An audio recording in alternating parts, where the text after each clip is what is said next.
Welcome back to This Day in Scottish History.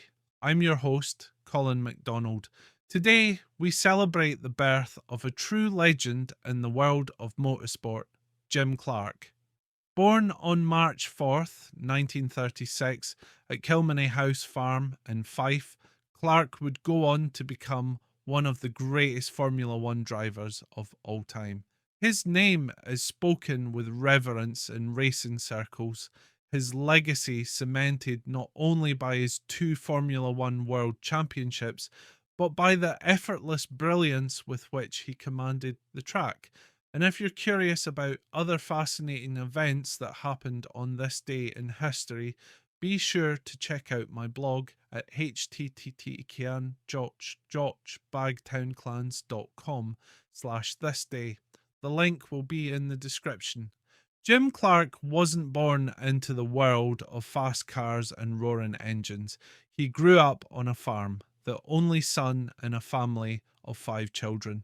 Yet from an early age he had a natural affinity for speed. He began racing in local events with privately owned cars, often against the wishes of his cautious parents. But his undeniable talent soon became apparent, and by the late 1950s, he was making waves in the world of motorsport.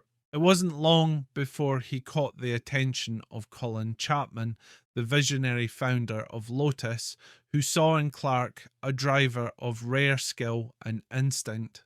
Clark made his Formula One debut in 1960 at the Dutch Grand Prix, and it didn't take long for him to establish himself as a formidable competitor. His driving style was mesmerizing, silky smooth, effortlessly controlled.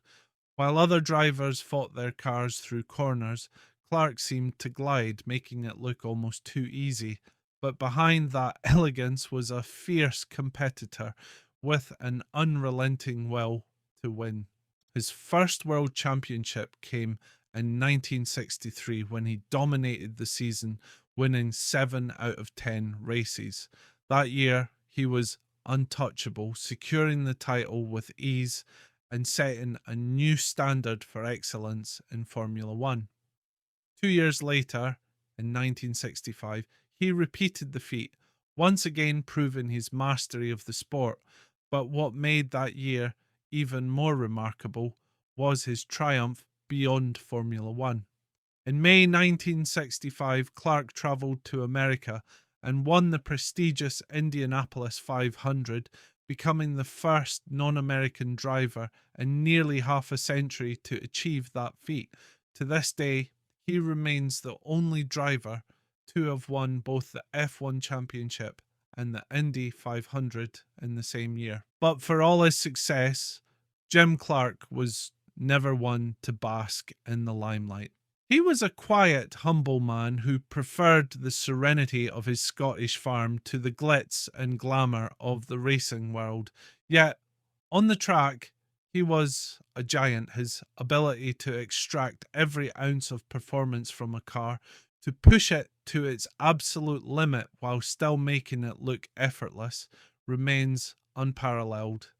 Tragically, his career and his life were cut short on April 7th, 1968, during a Formula 2 race at Hockenheim in Germany.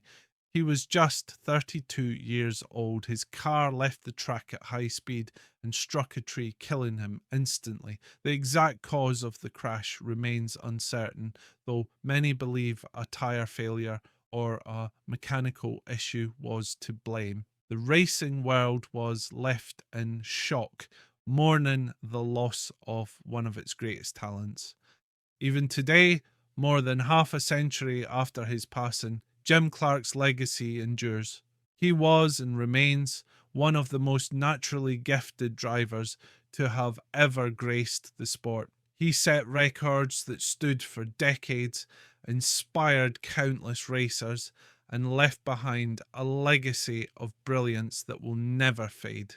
For those who wish to pay tribute to Clark, a visit to the Jim Clark Motorsport Museum in Duns, Scotland is a must. It's a fitting memorial to a man whose skill, humility, and sportsmanship made him a legend. His name lives on not just in the record books, but in the hearts of racing fans around the world. Thank you for joining me today on This Day in Scottish History. I hope you've enjoyed this look at the life of a true motorsport icon. Don't forget to check out my blog for more historical events at https://hotchbagtownclans.com/thisday. Tune in tomorrow for another journey through Scotland's remarkable past. I'm Colin MacDonald. Haste you back.